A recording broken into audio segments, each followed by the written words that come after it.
हिंदी साप्ताहिक दूरगामी नयन की टीम आज पूर्व कैबिनेट मंत्री और लालकुआं विधानसभा क्षेत्र के लोकप्रिय जननेता माननीय हरीशचंद्र दुर्गापाल जी के आवास पर पहुंची है। हम माननीय दुर्गापाल जी से जानने का प्रयास करेंगे कि आपने इस क्षेत्र में विकास की जो बयार बहाई थी वो आज 3 साल बाद कहीं दिख नहीं रही है। तो आप लालकुआं विधानसभा क्षेत्र और प्रदेश में जो चल रहा है और प्रदेश में सरकार ने जो 3 साल का अपना एक जश्न यहाँ पर पूरे प्रदेश में मनाया जा रहा है, हम इस पर आपकी राय लेना चाहेंगे। माननीय मंत्री जी। धन्यवाद। आपने बहुत महत्वपूर्ण बात आज मीडिया के माध्यम से उठाई। सरकार के 3 साल और जनता हो गई बेहाल। महंगाई आसमान पर है, विकास ठप है, योजनाओं का नामो निशान नहीं। और ऐसी स्थिति में क्या जश्न मनाया जाता है ये सरकार जाने। ये सरकार की बात को हम कुछ नहीं कह सकते। आज स्थिति यह है कि मैंने जो कुछ अपने कार्यकाल में किया विधानसभा लालकुआं में, यही नहीं, जब विधायक था उखड़गाड़ा तक जितने डेवलपमेंट कार्य किए उनके प्रमाण आज भी हैं। और तुलना करिए कि तब और अब में कितना फर्क है। आज ये किसी इंटर कॉलेज की घोषणा नहीं कर सकते, न बना सकते हैं, न हाई स्कूल बना सकते हैं, न पीएचडी बना सकते हैं। और अस्पतालों की दशा बहुत ख़राब है। कहीं डॉक्टर नहीं, कहीं कंपाउंडर नहीं, कहीं दवा नहीं। बात बड़ी लंबी चौड़ी है। मुफ्त दवा बांट रहे हैं। अरे कहाँ बांट रहे हैं आप अस्पतालों में? डॉक्टर साहब पर्चा लिख देते हैं, डॉक्टर ले आओ दुकान से। तो ये स्थिति है जनता के आगे सरकार की। अब उसको उपलब्धियाँ समझे या अपनी गलतियाँ समझे। मंत्री जी, आप पंडित नारायण दत्त तिवारी जी के साथ में आपको काम करने का अनुभव है और आपने पंडित नारायण दत्त तिवारी जी के सानिध्य में कई विकास कार्य किए हैं। आपको उनके साथ काम करने का जो एक अवसर मिला है, उसके एवज में आपको अब वर्तमान में कैसा लग रहा है कि प्रदेश में क्या स्थिति है? तो पंडित नारायण दत्त तिवारी के कार्यकाल में जो कुछ हुआ वो भूतो न भविष्य, वो अब हो नहीं सकता है। इतना बड़ा छिटकुल बनाया उन्होंने पूरे प्रदेश में। अब कोई कहीं एक कारखाना लगा दे, कहीं नहीं। बेरोजगारी का बहुत बुरा हाल है ना, बेरोजगार भटक रहा है, कोई विचार नहीं। तो हम कह रहे हैं स्वरोजगार करो। स्वरोजगार कहाँ से करो? रोजगार के लिए भी व्यवस्था चाहिए, साधन चाहिए, संसाधन चाहिए, तो करेगा आदमी। तो स्थिति यह है, बेरोजगारी चरम सीमा पर, महंगाई चरम सीमा पर। तिवारी के कार्यकाल में जो कुछ हुआ धरती पर दिख रहा है और आज भी दिख रहा है। तिवारी जी के कार्यकाल में इस बिंदु में लालकुआं विधानसभा की बात करूँगा कि लालकुआं विधानसभा में बिंदु खत्ता में 99% सड़कें पक्की हुई और अस्पताल बने, इंटर कॉलेज बने, ITI बनाए मैंने और अस्पताल बनाए। तो इस तरह के कई ऐसे काम हुए जो जनता के लिए बहुत आवश्यक थे। तो हम उन कामों में त्रुटियाँ निकाल करते हैं, उन कामों में और जोड़ तोड़ करके जनता के सामने पेश किया जा रहा है।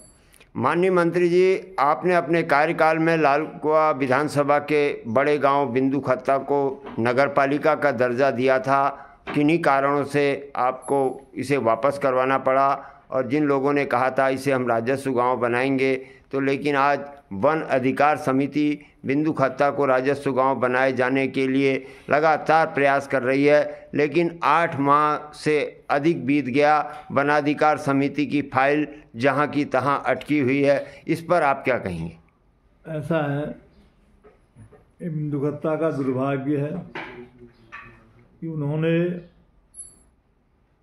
गवर्नमेंट की, सरकार की, हरीश रावत जी की स्वयं मेरी भावनाओं को नहीं समझा जो विकास के लिए जुड़ी हुई थी।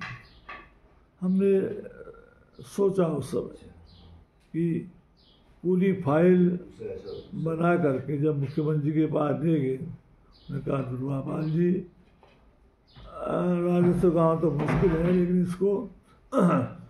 इसको नगर पालिका बना देते हैं।